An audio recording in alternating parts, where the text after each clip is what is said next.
Welcome to Block and Order, the show that explores the legal issues facing the world of Web3 and beyond. I am a newly untethered Kyle Lawrence, and with me as always, don't judge him because he sounds like Lindsay Lohan, Mr. Moish Peltz.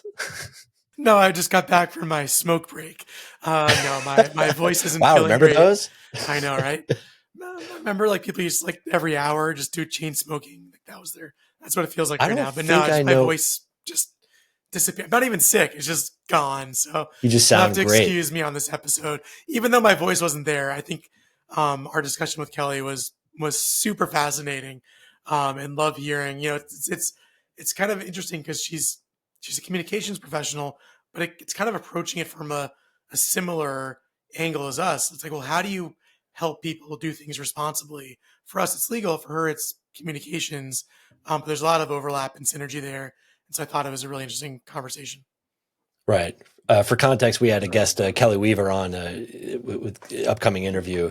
And to your point, and this came up actually during the episode, I love speaking to people who are in this space but don't do what we do.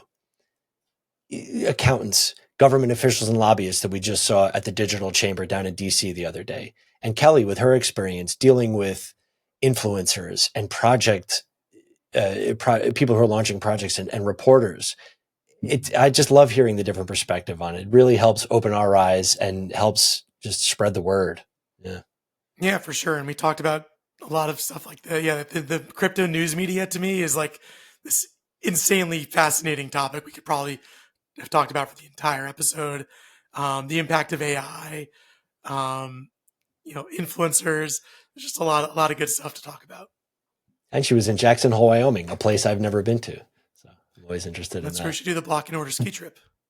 Well, okay. Producer Sean, get on that. But seriously, how many people do you know these days who smoke cigarettes? I don't think I know any. No, and no one. Wow. Everyone I know that smoked has stopped or died. No one's really died. Good. But yeah. Well, on that note, without further ado, let's kick it over to our excellent conversation with Kelley Weaver. We're very thrilled to have a very special guest today on Block and Order, Kelley Weaver, the CEO of Melrose PR, founder of Bitwire, and host of the Proof of PR podcast, coming in from Jackson Hole, Wyoming. Kelley, good morning. How are you today? Good morning. I'm doing great. I'm so happy to be here with you guys. Thanks for having me. We're so happy to have you. We appreciate your time. We know you're on sort of vacation with your family, so we greatly appreciate it. I mean, this is like more of an extended vacation, relocation situation, but yes, we love it here. Life is just one vacation for us all in the crypto landscape, is the way I see it. That's the goal, right? I mean, it's the beauty of being able to work from anywhere. Right. Why don't you tell us a little bit about yourself, what your company does, and what you're seeing in the space over the past couple crazy, chaotic months? Sure, happy to. I also have questions for you guys about what you're seeing. Ooh, we're ready.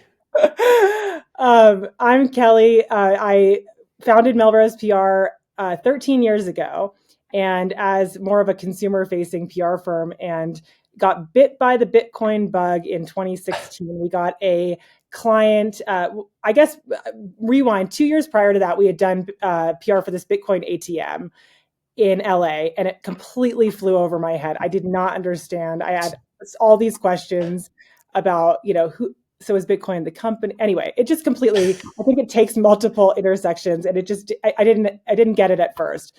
Cut to 2 years later, we started working with this awesome team out of Venice, California, called GEM. And they were, at the time, it was a bunch of Bitcoiners essentially, but they were an enterprise blockchain solutions provider. And so they were doing all these pilots with like Toyota and Capital One about supply chain and, finance. And so I thought it was really fascinating, this technology, what it could do to change the world. There was only, and for, the years leading up to that with Melrose, I've been looking for something to specialize in, because PR is a relationship business. And so you really have to get to know the reporters covering, the reporters that you want to work with, because ultimately, and so at the time there was really 20 reporters covering this space. Laurentian being like one of the OGs covering it for Forbes, and a handful of others. But anyway, it was such a small little industry back then. And I was like, we could get to know everybody. And I went to a couple of conferences with these guys from GEM, produced by BTC Inc., who also produced the Bitcoin conference. And it was just this aha moment, like, wow, there are all these really cool companies in this sector that are doing these potentially world-changing things with this technology, but they don't know how to tell their stories and they don't know how to break through the noise. So that was kind of my light bulb moment. And it was the magnetic qualities of the people on the team that we were working with, where I was like, I think that there's an opportunity here. So we rebranded Melrose going into 2017 as like all crypto, blockchain, Bitcoin focused. And sort of the rest is history. I guess it's been like a roller coaster since then, as you can imagine. Yeah. Like a year of ICOs, we've been through a lot, but we remain an earned media company, at our core. So we, help businesses in this space break through the noise, build brand trust through earned media. And we have really, really strong relationships with reporters. And still, even to this day, I would say it's a really small subset of reporters, much larger than it was back then, of course. But, like there's the crypto trade publications, and there's way more now than there was then, of course. But CoinDesk, Blockworks, The Block, Decrypt, The Defiant, we're working with those guys every day. And then there's also, the industry's matured a lot. So there's full-time Web3 staff reporters at all the major sort of business, finance, tech pubs like Bloomberg, Wall Street Journal, CNBC, Fortune, Forbes, et cetera. So we're working with those folks a lot too. So I guess not a lot has changed, but a ton has changed, and everything is unrecognizable. That's kind of how we see it on the legal side. Everything is totally different, except it's exactly the same. It's really strange. You have to learn how to pivot, I think, in this industry. You do have to be nimble and flexible, which actually leads me to a follow-up question about the work you do. How do you adjust on the fly to the changing winds? I mean, you work with companies building a brand strategy, building a marketing plan. You have a message that can change like that. How do you account for that? Well, I think that's what makes this, it makes it really fun. It makes it really interesting. It also makes for constant, like a plethora of opportunities for newsjacking. So, part of what we do is work with teams on their announcements. So when they get funding rounds, and a lot of times that's when they start work with us. A lot of our business comes from the funds in the space. They invest in companies. They, have worked with us. They make a warm recommendation, and then we end up working with them. So announcements, partnership announcements, et cetera. But then outside of that, we're really working with the spokespeople on the teams that we work with for different types of thought leadership. So, being quoted in articles, broadcast opportunities, we do, get them ready for media, and we're basically helping them to get into the news cycle.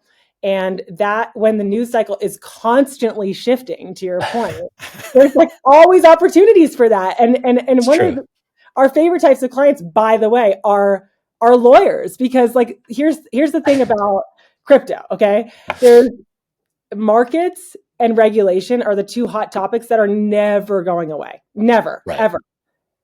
And the markets are always going to move. And so if you can speak to markets and like unpack what on earth is happening, and if you can speak to regulation and what's going on, and, predict with that, and especially, I was going to say in the past year or 4 years, but then it's really like the whole time, politics drives this too, so anyway, we work with a lot of the general counsel on the teams that we work with. And if they're media trained and, we like get them ready and confident, we can just constantly have topics to speak about. And so in a way, like the constant shifts provide opportunities for us to be really proactive. And then we'll like pin on our calendar when there's things coming up like rulings and, big news events that you can kind of plan for. We kind of canvas our spokespeople for commentary opportunity. We get real-time feedback, and then we pitch it immediately. And that's a lot of what we're doing. We're like matchmaking the reporters and our clients. It's super interesting. I mean, we see that too, that crypto is this almost exceptional industry, and that the regulatory aspect of it is so present, not just in the news and headlines, but within like the work that we do. And so I'm curious how from your perspective that might differ. I mean, you work what sounds like a lot before 2016 in other industries, and how the kind of communications around regulatory and legal is distinct in this industry, and kind of how that changes what you would do or how you think about communications. Well, the sentiment changes, like the client sentiment, the appetite to speak about it changes. Like you go through these phases of like extreme fear and then extreme euphoria. So I think it depends on what's happening in the news cycle, what the climate's like. I'm sure you have felt a shift this year versus the previous 4 years about, appetite to speak about these things, what you can say and not say. So it's definitely something that has been delicate to navigate. Also, our first, I mentioned we pivoted into crypto exclusively in 2017. And so that was the heyday of ICOs. And here we were on the world stage suddenly as one of like 3 PR firms that had ever had any exposure to this technology at all. And so you can imagine what was crossing our desk at the time. Everybody had a white paper and was just, throwing out these ridiculous ideas, and we were associated with so many projects that did so well overnight. And I think that was more about the relationships and where we sat, but and then that came like crashing down, right? I mean, in 18, 19, everyone's like, no, you can't do that, that. And so the client pool dried up almost immediately overnight of that type of client. And so I don't know, it's changed a lot. We've had to be really nimble. I think that's what makes it fun though. And I think my team we collectively have an appetite for moving quickly and making things happen, because this isn't a business where you can sit back, relax, and plan for announcements. You have to be nimble. Right. No, that's absolutely true. And you alluded to it before. We see the same thing on the legal side. In fact, a couple of weeks ago, Moish and I were drafting a memorandum for a client about the legality of meme coins. It's very hot right now. People are trying to launch them. And literally, while we were drafting it, the SEC just out of nowhere dropped guidance on how they're going to treat these things. And we had to shift our entire perspective after 2 weeks of work. So although I think we had the framework there. We're like, right. But it does make it fun, and it's definitely more interesting than what I've been doing for 20 years up until this point. I mean, the velocity of this has gotten so quick that I can barely keep up. Like people were asking me socially at the dinner table about meme coins when Trump was getting elected. And I was like, I don't think I have the capacity to keep up with this. Stuff. Yeah. Well, I'm curious, your experience speaking with lawyers, lawyers like us, we always think we know everything. But they're coming to you and they're asking advice about communications. And so what do lawyers, like, what do you see them often? Like, where do they get in trouble? Where do they think they know the answer? But in reality, it's a more nuanced issue of how you communicate, which is different than what the legal answer might be. It's such a mixed bag, because to your point, I mean, I think lawyers are some of the smartest people that we work with, and also have that general awareness about what you can and can't say. But we've worked with some that are very, very like sensitive. Like I don't want to say, I don't even want to get in front of a reporter, and really being cautionary to the team members that they work with, all the way to, they understand how, so we explain the process of how it works. And by the way, it's not rocket science PR, right? It's like we have relationships with reporters. We know how they work. We know what they need and how to get it to them in the manner and form that they want it, and to do it quickly. Because when the news cycle is moving quickly, you can imagine these ops have like 1, 2, 3 hour turnaround time sometimes, because they're writing a story. And so it's not uncommon for you to read a story about a trending topic and be like, several of our clients quoted in a row, because we know how to like canvas our clients to get sound bites to then get to the reporter that they can just copy paste and plug into their story. So it's a relationship business. I mean, I think we do a lot of sourcing conversations with any type of spokesperson that we're working with, lawyers or not. And then, media training too. So we'll run mock interviews and get folks prepared and explain, on the record, off the record, on background, like how it works and what you can expect and what's fair game. Because we also protect our relationship with the reporters. And there have been instances where, let's say somebody from one of the teams has said something that they maybe shouldn't have on the call with the reporter. And it's really, that puts us in a tough spot because it is fair game, and you want to, Right. and we've asked for, I think that's why it is such a relationship business. Like, we do ask for favors from our reporters because we're also a resource for them. And so you can, when things come up that are very sensitive, but it's ultimately up to the reporter. And sometimes when a story comes out that maybe the tone is unfavorable to the client, that's something where we draw a boundary with our clients. Like, listen, if there's something factually incorrect, or then of course we will reach out and make that correction. But if it's like a tone thing, that's up to the reporter. It's earned Right. media, it's their take. Yeah, that can definitely talk us through a little bit. What you do. Sorry, Kyle, to interrupt you. You good? When you kind of alluded to it, right? When something goes wrong, when something goes unexpected, this is probably more into like the crisis management side of what you do. But whether they've said the wrong thing, an employee's done something stupid, they're in the news for a bad reason. Like, what should a company do in a situation like that besides speak to someone like you? Well, it's good to have a playbook going into that about like what the goals and outcomes are. A lot of times, if you go ahead and say too much in those situations right away, that can be damaging too. So it's good to take a beat, make a plan internally, and then act on that plan. I mean, we're not, specifically a crisis comms agency, but having worked in crypto for almost 9 years, like, we've been through our fair share of major crises. And so we've, seen what can happen. I mean, a lot of times, especially if it's something to do with, a hack or trolls or something like that, the more attention you give it, the worse it can be. So Absolutely. it's good to have a playbook, and good to have internal syncs before anything external gets out. So we like to, make sure that everybody has all the facts, that we have a plan before we're doing anything external, whether that's talking to reporters, utilizing social channels, et cetera. Because news travels quickly, and I think everyone panics and like wants to put out fires, but sometimes that makes things worse. It definitely can make things worse. What we've seen in recent years, though, which is different than when I was younger, is that bad news gets forgotten a little more quickly than it used to. It used to be you did something wrong and that was it. Your career is over. Nowadays, you can do all kinds of terrible things, and by the end of the week, you're good to go. I hate to say it, but it's true. By the end of the week? And we've seen that happen. I mean, I hope not. I'd like to see consequences for bad acts. I do think that, what I've learned too from being in this industry for a long time, there's a lot of people who are tourists here that come in and then Yes. they bounce.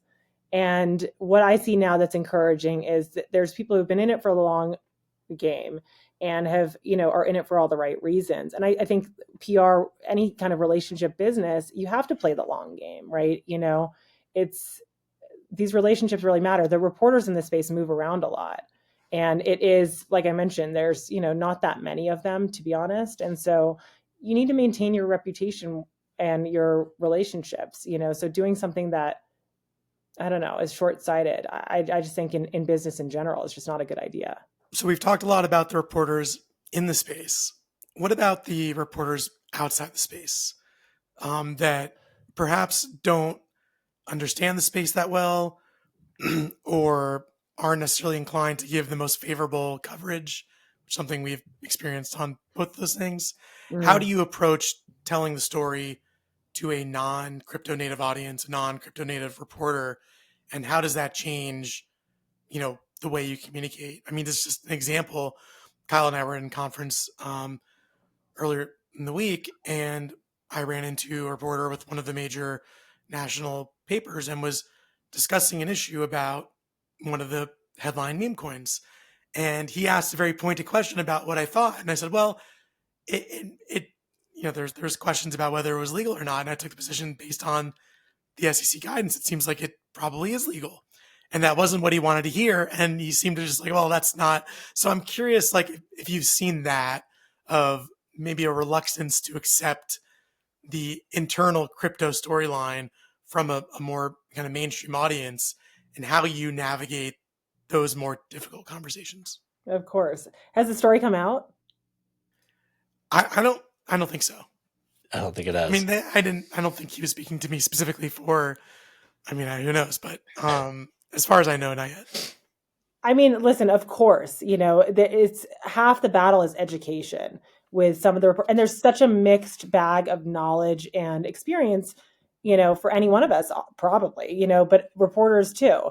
And so you have to going into like part of what our job is to educate our clients to make it easy for them to understand who they're going to be talking to. So we provide one pagers with, okay, here's some recent articles, here's sentiment analysis, here's maybe some background on who they are, like where they went to college, anything that's going to help inform the conversation and give background in what type of conversation you're going into. So our clients are not caught off guard with how to approach the conversation, and we'll educate, we'll help that process as much as we can so that it's easier. Because I do think that a lot of this industry is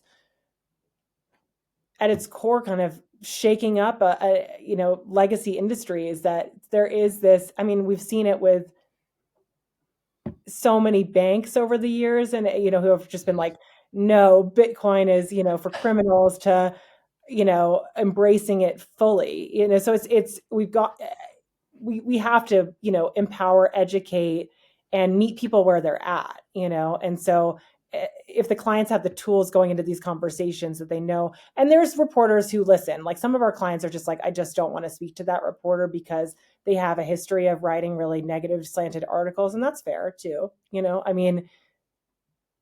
So it's a matter of, I think, awareness of who you're going to be talking to and what they might be trying to get at.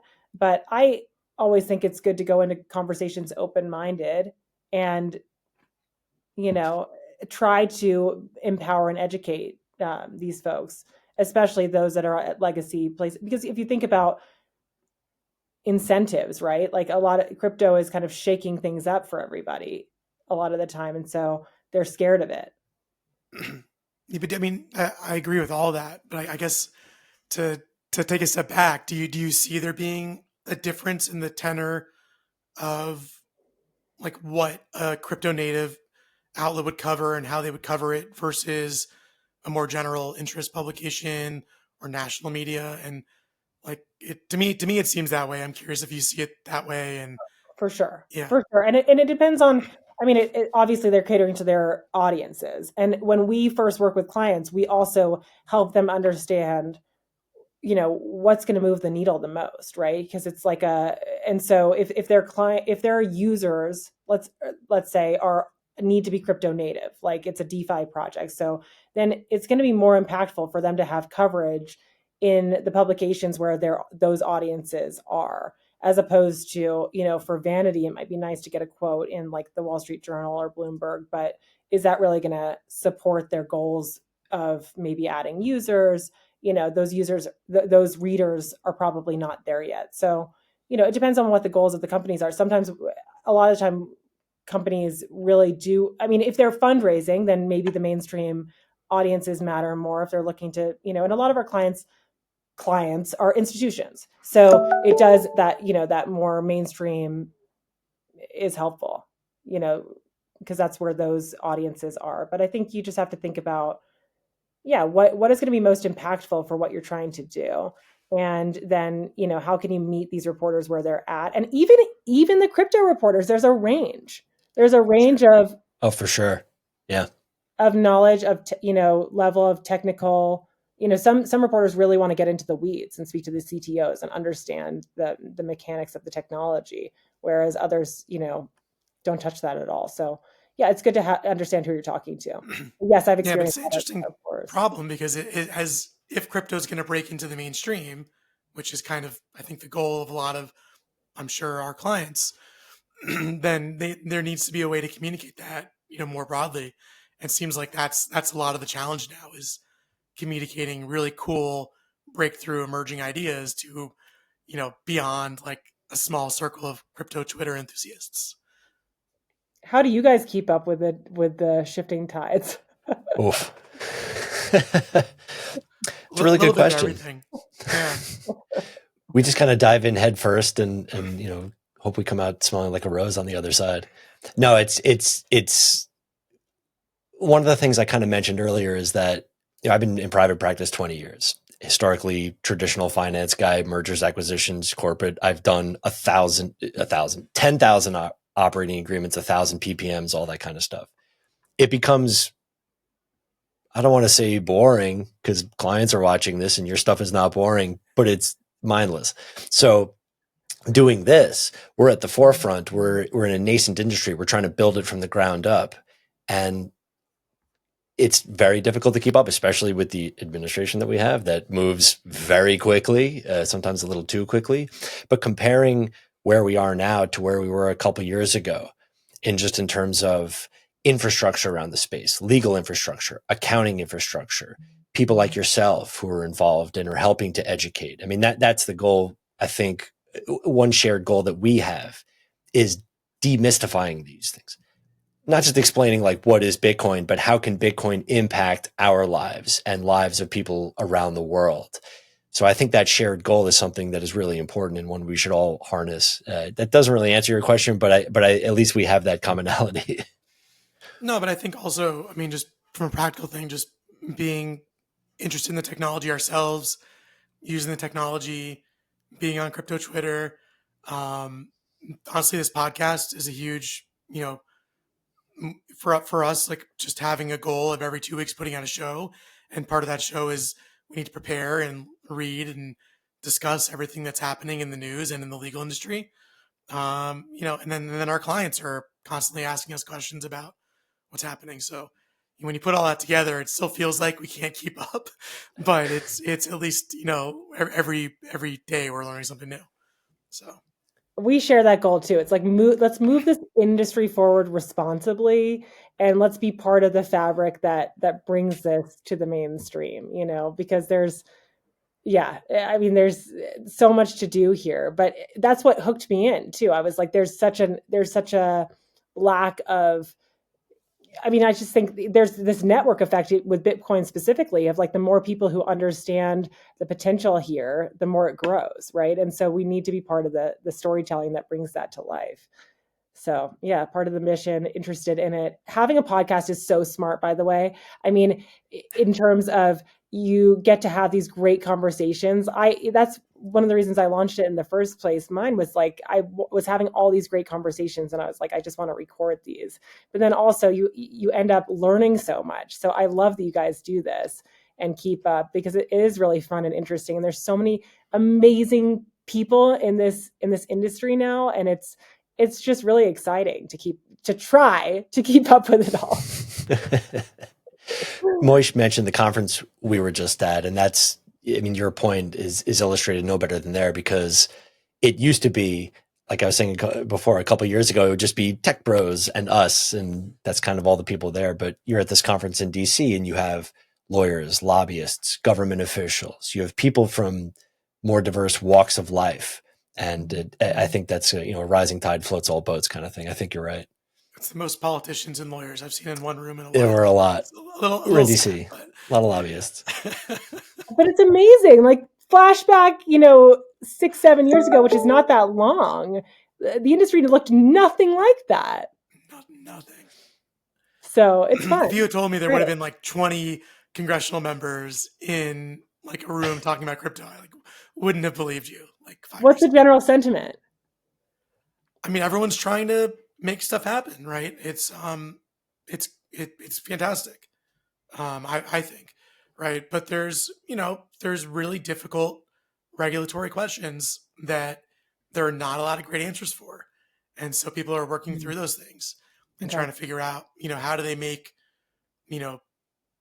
their role as a, lawmaker, how do they fulfill that role in a responsible way? How do they hear industry and react to the things that they're asking to make the industry work? How do they respond to the administration, which has their own agenda? And, how do they, operational, do that in a way that, they have the same problems. Like, I don't understand what you're talking about. This is moving too quickly. So that you also see within Congress, right, different levels of understanding. And just different interests and representing different interests. So it's really fascinating. It's a completely different vibe than NFT NYC, like they just like to pick a random conference. But it was really interesting, and really everyone, I think, at that conference shared the goal of moving the industry forward in one way or another. Just I think there's different ways to approach that. I mean, I just think it's hard to believe. It is unrecognizable, but each conference has a different vibe. Yes, for sure. A different cast of characters. That's definitely Speaking true. of casts of characters, and I'm curious how you think of or approach the question of influencers or key opinion leaders or whatever you want to call them. Beat me to it. What do you make of them? What role do you think they have in the ecosystem, or should they have in the ecosystem?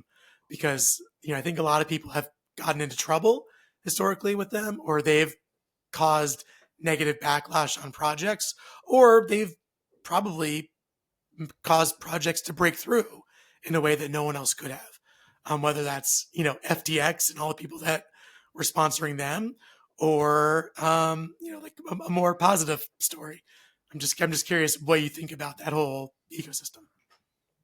Well, it's interesting. I mean, at Melrose, we draw the line with earned media, nothing paid. So that's in terms of anyone who wants payment for promotion, we don't handle that at Melrose. It's all earned media. So we work with a lot of people that you might consider in that bucket as KOLs, but they're not receiving payment for having people on their show. I mean, I don't know. On a personal level, I'm a little bit allergic to my friends sending me TikToks about, You too, huh? Kelley, should I be buying this? I'm like, oh gosh, Oh God. It crushes my soul a little bit. So, there's that. But I do think that anything that's going to help educate the public, and I think that there's so that's a huge bucket of people that we're talking about, these industry, influencers, if you will. And there's a lot that are like really, their heart is in the right place and really trying to bring this forward and educate. And so there's definitely a place for that. But it is the Wild West a little bit, in terms of information. And so again, like the goal is to move this forward responsibly. The only thing paid that we do, which is sort of segments into what we built with Bitwire, is on the day that our client's news goes live, we typically put those announcements out on, through news wires and paid press release engines. And that's where we're like paying for the distribution of the official news announcement from the source of the client on the day that the news goes live. But the goal is always the earned media. So why don't you take a step back and explain to us, what Bitwire is and what problem you're trying to solve with it? Sure. I mean, so we were customers of Newswires since Melrose was founded 13 years ago, and they're built for sort of this stone age of it's this spray and pray model where you pay for distribution, but it's unclear what you're actually getting for that. They sprinkle it to hundreds of different news outlets, many of which you've never heard of or may not exist in a couple of weeks. And what I noticed over the years was my team was just sharing one high quality link back to our clients. And I'm thinking, okay, wait a second, we're paying for all this distribution. And 5+ years ago, Google used to care about all these syndications. Now they really care about quality over quantity. And so this, they're smarter, like the algorithms have outsmarted syndications. And so, so we just became very frustrated with these. And then also our clients had appetite occasionally for distribution in crypto native channels. And that exists. There are traditional news wires for crypto out there, but it's the same model, like this spray and pray. It's unclear what you're getting. You're paying all this money, and really you just care about those marquee publications. Yeah. And so we were like, well, why can't we just go direct to these publishers and build a business based on transparency about what you're actually getting, what you're actually paying for, and, something that's reliable. Like we wanted it to go out on time, basic stuff, be able to ease of use, to schedule. And I was very naive. I thought that this would be like a 2-month project that, we'd be able to build overnight. I've never built a tech tool before from scratch. And so here we are almost a year later, we've been building it And Melrose has been using it for the past few months very successfully. We're thrilled because it solved all of our problems. And we've just started now, letting the cat out of the bag, so to speak, about we have this tool that we built. And the reception has been honestly quite overwhelming in terms of there's definitely a market for this. And listen, you could always, if it's not meant to take away from earned media. Earned media is always the goal and always the gold, right? Organic stories. But on the day that a client has an official news announcement, it's nice to stake your mark in the sand and say, this is what we said, here's our quotes, like here's the source of truth, right? Now, listen, could you put that on your own channel or social channels? Of course. And clients may choose to do that, but there is a group of people, and most of our clients, in fact, all of our clients, that want to, publish it somewhere. And our base product is AP News. So if all you care about is one high quality global link, that's, and it's a price point that's approachable, $350 for one news announcement. Like there's nowhere else on the market where you're going to be able to get like one high quality link and it goes to their newsroom. So that's, and then let's say you care about CoinDesk or you care about Cointelegraph, The Block, The Defiant, you want those crypto native channels, you can choose to purchase that. And so we built that for us. The other cool thing is that we have the first ever Bitcoin newswire on the market because we have a partnership with Bitcoin Magazine and Bitcoin for Corporations. So it's the first time that if you're a Bitcoin company and you want to put your news on those native channels, you can through Bitwire. So that's really cool. And then we just the reception from the publishers has been enormous because I think, they don't want to be bucketed with these low quality publishers either. Right. Right. So well, it sounds awesome. Congratulations on launching that. Sounds like it's going to be a really, awesome product for a ton of people in the space. So thank you. Very cool. Yeah, it's fun. We're leveraging the magic of AI to make the whole scheduling process a lot smoother too. It's something that you guys probably don't deal with, but it was just like taking 30, 45 minutes of my team's time. I'm like, this is ridiculous. So now it takes like, all of 5 minutes and hopefully be delightful. We definitely use AI as a tool, not as a replacement. The sort of advice we always give people is you're not going to lose your job to AI. You're going to lose your job to a person who knows how to use AI. So that's good. Listen, work smarter, not harder. Totally. I use it as a sounding board, and helping me flesh out content ideas. And yes, it's a very helpful tool. This is a note to our producer, Sean, that the YouTube title card for this is definitely going to be Studio Ghibli style. Oh yeah, 100%. Yeah. But I'm curious, Kelley, what you see in AI and how that might change, the future of what it means to communicate and to tell a story in your industry. It's a good question. I think that at the end of the day, people want to talk to humans, right? And we're working with a lot of spokespeople that are super smart. I think from a content, definitely content is going to change. The nature of content is going to change. But there's going to be more of an emphasis on quality content, right? If these content machines exist, then it's going to become so easy for people to churn out content. But I think that there's going to be a migration towards quality, right? And like an actual point of view. And so I think that it's going to help us become more efficient. Reporters use it as a tool too, right? So we're all using it as a tool, and I think it's not replacing human content, right? If you just copy and paste what Claude or ChatGPT gives you, like, good luck. You know what I mean? Like, I don't know. It's starting to get pretty good sometimes. Depends on who you ask it.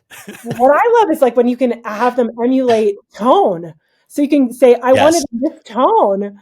That's so cool. It's amazing that computers can do that. So I don't know. It's cool. It's also scary, but yeah. For sure. But I think that, I don't know, I think that, the deepfake stuff scares me a bit, but now I can spot it now. I don't know. Now that we've had I feel like a year of conditioning, you can spot AI writing very quickly. You can spot deepfake, YouTube pre-roll videos pretty easily. Michael Saylor telling you to buy Solana. Probably not. Hey, that's a shameless plug right there. There you go. That was Kyle. That was the facial map over Kyle. Yeah, you did it. You sang my song. I mean, that stuff at first when I saw it, it was scary. And then I don't know, you can kind of, but I do get concerned over who's being,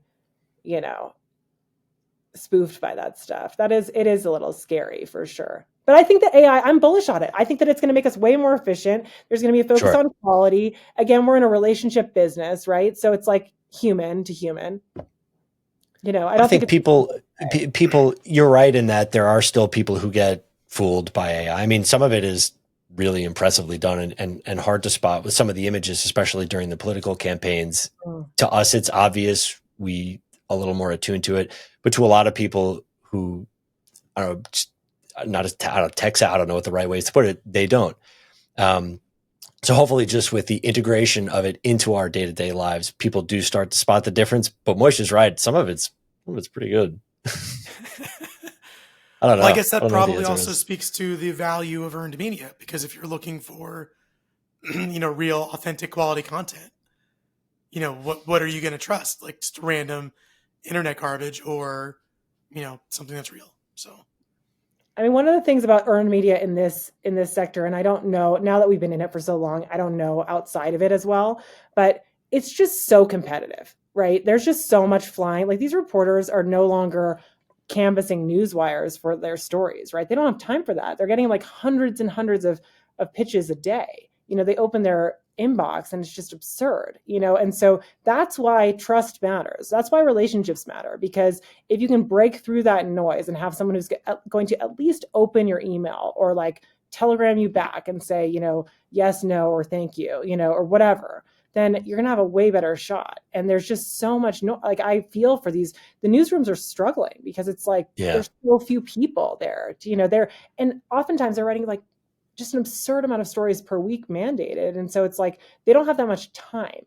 So extra time so it is, if you can understand what they're like, put yourself in their shoes and then, pitch appropriately, then that's going to net you way better results than like the spray and pray model, in my opinion, even in, like sending out email blasts is somewhat for reporter pitches. It's just dead. Like it's, you have to meet them where they're at. Now, that being said, if you can be effective, even without a PR agency, if you can, slip into someone's DMs or like, if you understand who you're speaking to, I think this is in sales, any kind of job, you can like make things happen by just relating to someone on a human to human level and, having context about who they are, what they write, all of that. And so it isn't, again, you can do it yourself. It just takes a little bit of, finesse and time. You raised an interesting question there. Well, one I agree with all that, but then that like I also sense like this struggle for like the aspiring reporters that are overwhelmed and probably underpaid. And I think there's also been a ton of turnover in the crypto news media. Mm-hmm. Some of the outlets have been purchased by exchanges that maybe have. So like, what's your view on the state of crypto media and the future? Like where is that going? Is like what's the place of crypto media? What does an aspiring reporter like? What should they be doing now to make sure that they're doing all the right things?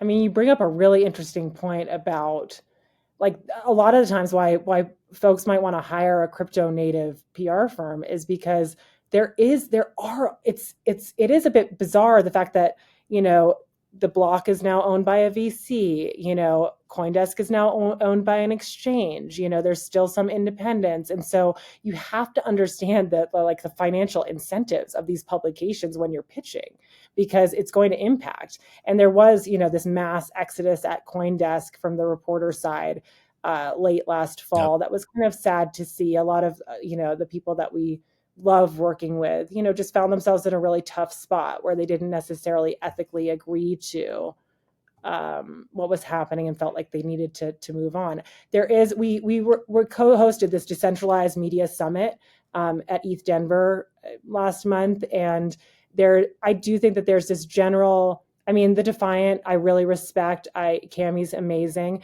They are, trying to I don't know, put their money where their mouth is, or I don't know if that's the right term, but like they're actually going to be storing their their content on the blockchain via Filecoin, and they're like moving to, so I think that everyone in this industry is trying to find ways to use the tools to make this better.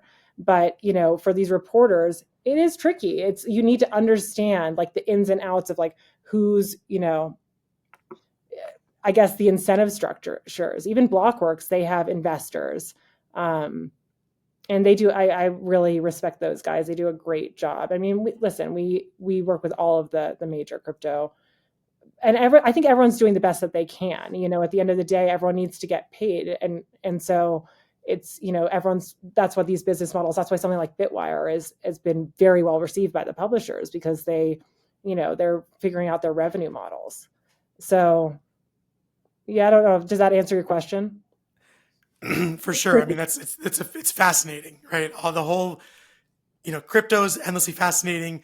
Crypto legal is a endlessly fascinating subset of legal, and same thing for like the media. The crypto media is just like this new organism that I don't think we know what it is yet. And I think the idea of like decentralized storage and publication and new business models and incentive structures, like we haven't really figured that out yet.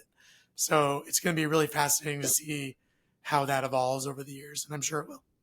A big experiment. I mean, reporters in general, it is an underpaid subset. And we did see this migration a couple of years ago, and we're like, oh man, where a lot of the reporters that we work with at CoinDesk or TechCrunch or, Decrypt or Fortune, they all got kind of, a lot of the VCs started these in-house content arms, and they kept poaching these reporters, and we're like, no, because we love working with them. And then now all of a sudden they're, it's like the nature of the relationship changes.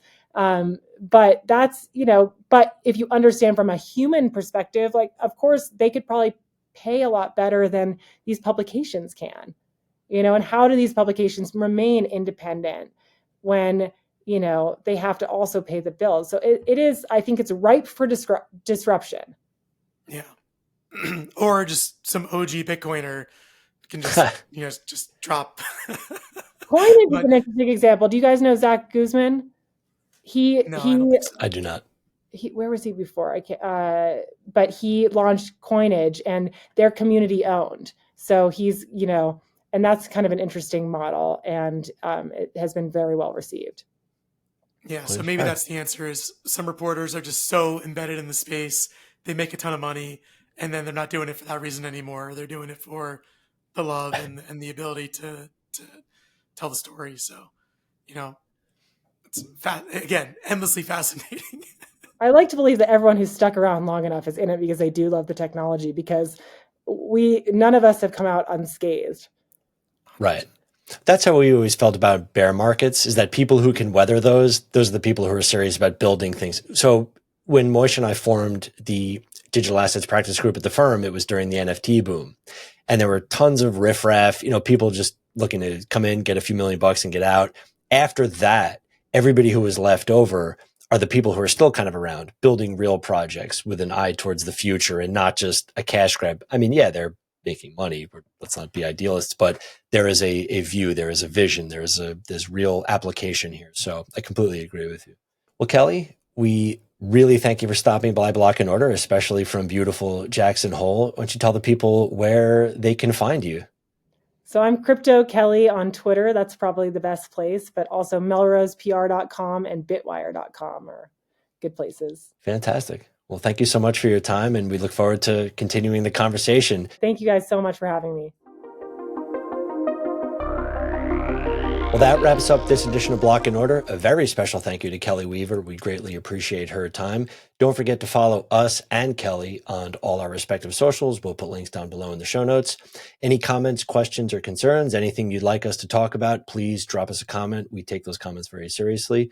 Remember, nothing contained on the show is meant to be construed as legal and/or financial advice. Please consult your own representatives if you're going to jump down the rabbit hole.